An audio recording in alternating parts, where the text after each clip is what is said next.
Saat Bima sudah memasuki kamar itu, aku melangkah pelan ingin mengintip di balik lubang kunci pintu, agar aku bisa melihat apa yang mereka lakukan. Ternyata Bima juga ikut adil dalam apa yang dilakukan Bu Iyah. Wajahnya tidak sesuai dengan perilakunya. Bima berwajah baik, tidak seperti Jaka kakaknya. Bu Iyah, aku sudah bilang padamu, jangan ganggu Keki. Bima marah mengingatkan Bu Iyah. Hahaha, Bima, kamu sudah sangat dibutakan cinta terhadap gadis kota itu. Dia gadis yang cantik. Bu Iyah tertawa jahat menanggapi kata-kata Bima. Dia juga masih perawan, aku bisa mencium aromanya. Sambung Bu Iyah. Jangan sentuh dia. Kamu akan berhadapan denganku jika Keki terluka di tanganmu. Ancam Bima. Bima mencoba melindungiku dari Bu Iyah. Perdebatan mereka memperlihatkan bagaimana rasa suka Bima kepadaku. Namun yang menjadi pusat perhatianku, karung itu masih bergerak di samping tempayan kecil bermacam kembang, tepat di depan boks mayat Jaka yang sejajar dengan pintu masuk. Itulah yang terlihat dari lubang kunci. Kamu lihat itu? Bu Iyah menunjuk boks mayat Jaka. Aku akan membangkitkan Jaka. Sambung Bu Iyah. Aku tersentak mendengar perkataan Bu Iyah. Semua tidak masuk logika. Bagaimana mungkin orang mati bisa dihidupkan kembali? Sangat mustahil. Meskipun kamu mencoba membangkitkan jasad Bang Jaka, tetap saja itu bukan dia, tapi jin yang merasuki. Jawab Bima. Benar dugaanku, Bu Iyah seorang dukun atau orang pintar. Dia ingin membangkitkan jasad Jaka dengan jin suruhannya. Gila. Kenapa Bu Jumi dan Tuan Guntur melakukan ini? Apakah mereka tidak terima atas kematian Jaka? Jangan anggap remeh yang aku lakukan, Bima. Aku bisa saja melakukan apa yang aku mau terhadap gadis pujaanmu itu, tapi aku masih menghargaimu karena anak Bu Jumi dan Tuan Guntur. Bu Iyah menatap Bima tajam. Ibu dan ayahku pasti tidak keberatan kalau aku menikahi Keki, Bu Iyah. Jawab Bima dengan percaya diri. Hahaha. Tawa Bu Iyah semakin keras di telinga. Aku tidak main-main. Jangan ganggu Keki. Suara Bima semakin lantang. Bima, apakah kamu yakin gadis kota itu akan menerima setelah mengetahui kebiasaan keluargamu? Tanya Bu Iyah yang membuat Bima terdiam terpana. Gadis kota itu sangat berpendidikan, pemikirannya pasti modern, sedangkan kamu dan keluargamu. Sambung Bu Iyah. Aku akan buat Keki menerimaku apa adanya. Jawab Bima. Mari kita lihat, apakah dia bisa menerimamu atau tidak. Ucap Bu Iyah sambil memotong tali karung yang terikat. Siapa di dalam karung itu? Tanya Bima menunjuk karung di dekat Bu Iyah. Bu Iyah tersenyum sinis. Gadis perawan dari kota. Jawab Bu Iyah. Gadis dari kota? Dari mana kamu mendapatkannya? Tanya Bima lagi. Bukan aku yang mendapatkannya, tapi anak buah ayahmu saat mereka di kereta. Gadis itu menuju ke desa kita, entah siapa yang dicarinya. Jawab Bu Iyah. Karung dibuka, dan dia mengeluarkan sosok gadis yang di dalam karung. Dari arah pintu aku mengintip. Gadis di dalam karung itu terbaring membungkuk di lantai membelakangi dengan posisi tangan terikat ke belakang. Kakinya juga terikat serta mulutnya disumpal karena dia tidak bersuara. Siapa gadis dari kota ini? Mataku terus melihat dengan jantung berdebar ngeri. Kamu apakan gadis ini? Tanya Bima ke Bu Iyah. Aku mau mengambil darahnya yang akan kupersembahkan kepada jin yang akan merasuki jasad Jaka. Jawab Bu Iyah tersenyum jahat menatap gadis itu. Jadi dia menggunakan darah gadis perawan sebagai alat membangkitkan jasad Jaka. Mereka menganut ilmu hitam, jadi ini maksud pertanyaan Bu Iyah tadi sore kepadaku. Ternyata dia mau menjadikanku seperti gadis di dalam karung itu. Bima melangkah ke kanan ruangan hingga aku tidak bisa melihat Bima melalui lubang kunci pintu ini. Bu Iyah merobek semua pakaian gadis itu hingga dia hanya memakai pakaian dalam saja. "Kamu mau mengganti bajunya?" tanya Bima yang terdengar olehku. "Ya, baju itu termasuk salah satu ritual pengantin jin dan manusia yang darahnya akan diminum jin," jawab Bu Iyah menjelaskan. Dasar orang gila. Apa yang mereka lakukan sangat tidak masuk akal. Jika aku melawan manusia di sebuah pertarungan, mungkin aku bisa mengalahkan mereka, tapi kalau melawan jin atau dukun, aku belum tahu caranya. Selama ini aku tidak pernah berbaur dengan perdukunan atau ilmu hitam. Sebaiknya aku balik ke kamar. Besok aku harus meninggalkan rumah ini dan menyusun rencana membalaskan dendam kepada Pak Jeki dan Pak Guntur dengan cara pasti, bukan melalui ilmu hitam yang dianut Bu Iyah. Saat aku ingin melangkahkan kaki meninggalkan pintu kamar itu, niatku terhenti karena melihat gadis itu. Bu Iyah membalikkan badannya saat memakaikan baju. Wajahnya sangat jelas. Dia gadis yang sangat aku kenal. "Geni!" ucapku di hati terkejut dengan mata tidak berkedip. Geni berusaha memberontak dari ikatan tangan dan kakinya. Bu Iyah sudah memakaikan baju putih yang disodorkannya padaku tadi. Bunga melati bertebaran saat Bu Iyah memakaikan baju itu. Mulutnya komat kamit seperti membacakan mantra. Apakah dia akan melukai Geni? Gumamku sendiri dengan perasaan tidak enak. Geni adalah pacar Kak Angga. Mereka satu kampus dan dia sudah seperti saudaraku. Geni tidak tahu maksud kedatanganku dan Kak Angga ke desa ini. Kami memberi alasan yang sama, yaitu melakukan penelitian kampusku. Aku tidak menyangka Geni ingin ke desa ini sendirian. Gadis bodoh. Kenapa dia senekat itu? Seharusnya dia memberitahu Kak Angga atau aku kalau ingin menyusul ke desa ini. Bagaimana aku bisa tenang? Geni membawa beban karena aku pasti ingin menyelamatkannya. Aksi balas dendamku bisa terhalang kalau mengurusi Geni. Tapi aku tidak tega melihat Geni disakiti atau dibunuh. Geni gadis baik-baik dan Kak Angga sangat mencintainya. Aku juga menyayangi Geni. Saat Geni sudah duduk di lantai dan juga sudah memakai baju putih layaknya seorang pengantin wanita, Bu Iyah menatap Geni dengan tajam sambil menodongkan golok ke arahnya. Tubuh Geni bergetar ketakutan. Dia menangis tanpa suara. "Kamu takut, Nona?" tanya Bu Iyah kepada Geni. Air mata Geni terus mengalir deras dan tentu dengan rasa takut menyelimuti tubuhnya. Bu Iyah mulai menggoreskan ujung golok itu ke lengan Geni. Geni kesakitan dengan mulut masih tersumpal. Apa yang harus aku lakukan menolong Geni? Aku tak sanggup melihatnya tersiksa. Darah mengalir. Bu Iyah menampung darah Geni menggunakan mangkok kecil dan meminumkannya ke mayat Jaka. Mulutnya komat kamit membacakan mantra. Diambilnya tempayan kecil itu dan menaburkan bermacam kembang bunga sedikit-sedikit ke dalam boks mayat Jaka. Jadi ini gunanya darah perawan bagi mereka? Tapi kalau hanya untuk membangkitkan jasad Jaka untuk dirasuki jin, kenapa dari dulu mereka menculik gadis perawan? Jaka baru meninggal dan penculikan gadis perawan sudah dari dulu. Mustahil kalau hanya untuk membangkitkan jasad Jaka saja. Apa gunanya gadis perawan sebelum ini? Aku terus melihat ke dalam. Geni dibiarkan duduk di lantai dengan lengan terluka mengeluarkan darah. Bu Iyah terus membacakan mantra dan jari-jari tangannya dibentangkan ke atas seperti meminta dan memohon. Tidak lama kemudian, tiba-tiba jasad Jaka duduk dari box. "Bangkitlah, bangkitlah!" Suara Bu Iyah terdengar sangat mengerikan. Dia seperti mengundang sesuatu agar bangkit. Mayat Jaka langsung duduk di boks pembaringannya. Mataku hampir tidak berkedip dengan apa yang aku lihat. Mustahil, aku tidak pernah menyaksikan ini sebelumnya. Wajah pucat mayat tapi bisa bergerak. "Bangkit! Keluarkan semua kekuatanmu untuk bangkit. Aku akan memberikan darah yang kamu inginkan." Kali ini suara Bu Iyah terdengar lantang. Badanku gemetar. Baru kali ini nyaliku menciut dengan apa yang aku saksikan. Rasanya aku tidak percaya, tapi ini nyata. Kulihat Geni gemetar ketakutan menyaksikan mayat Jaka duduk. Kali ini aku tidak bisa menolong Geni karena sulit.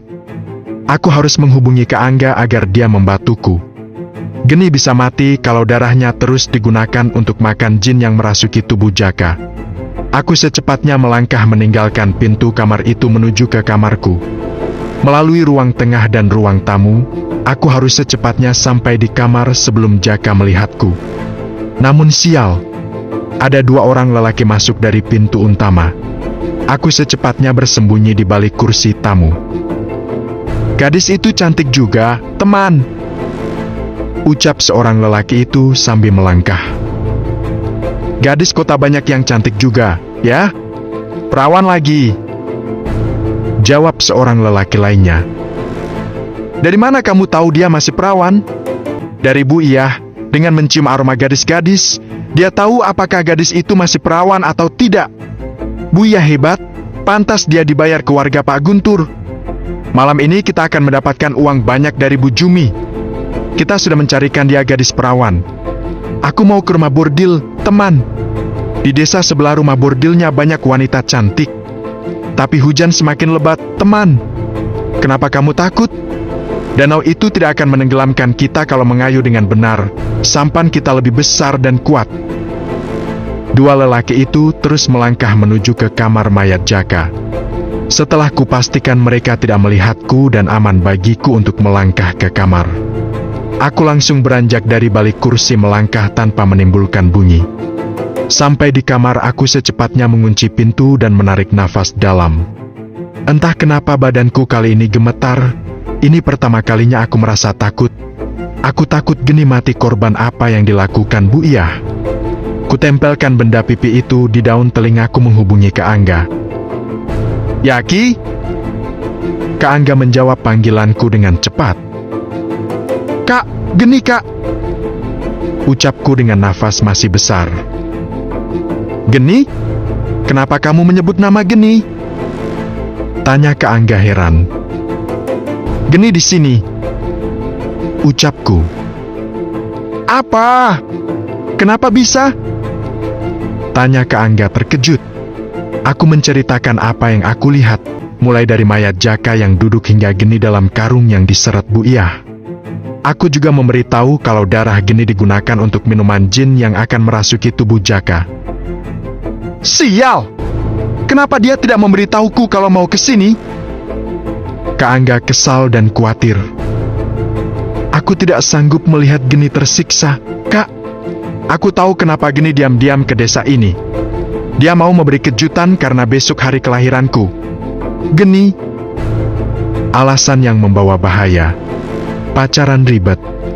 Geni melakukan sesuatu tanpa berpikir panjang. Dia seorang gadis lembut yang tidak bisa bela diri. Kenapa? Karena cinta dia senekat itu menyusul pacarnya dan membahayakan diri karena belum pernah ke desa ini. "Bodoh. Aku akan menyusulmu, Ki," ucap Kak Angga. "Hati-hati naik sampan, Kak. Aku takut karena hujan lebat dan anak buah Pak Guntur masih berkeliaran berjaga. Oke, kamu jangan keluar kamar yang membahayakan diri. Lawan kita sekarang bukan manusia biasa, tapi jin dan dukun," kata Kak Angga. "Kamarku tepat di sebelah kiri rumah dan jendelanya menghadap ke danau, Kak.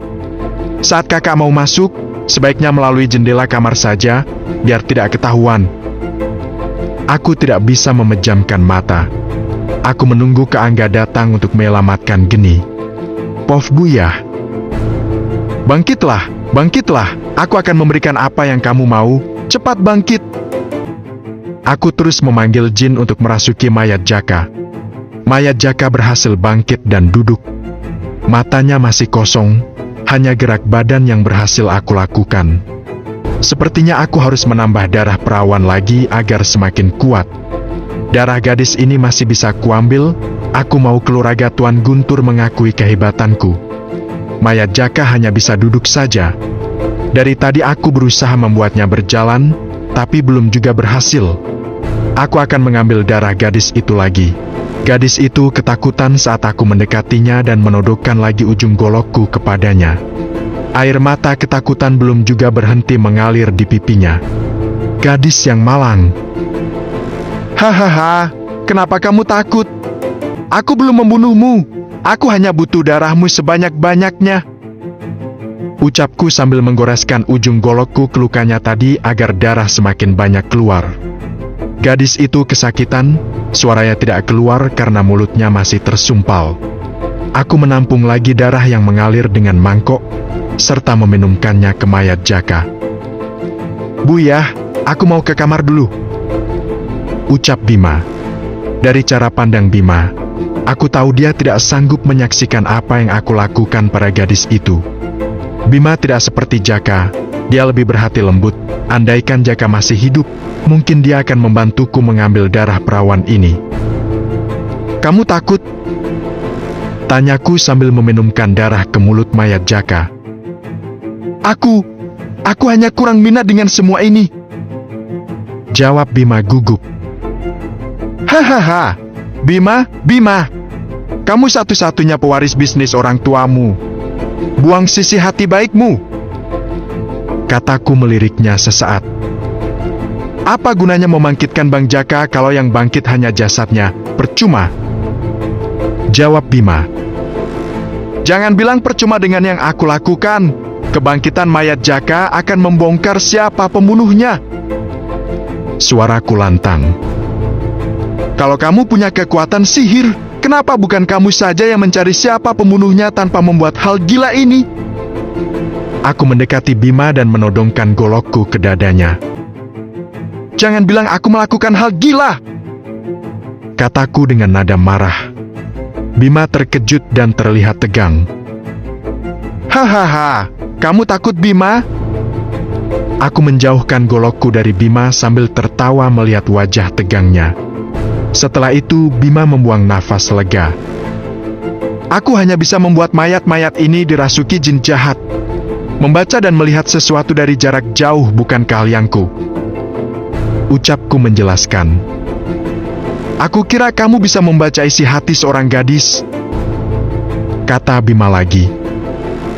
"Kamu ingin tahu tentang isi hati gadis kota itu?" tanyaku sambil menampung lagi darah dalam mangkok. "Ya, aku ingin tahu apakah Keki juga mencintaiku atau tidak," jawab Bima. "Sebaiknya kamu tanyakan saja padanya, itu bukan keahlianku.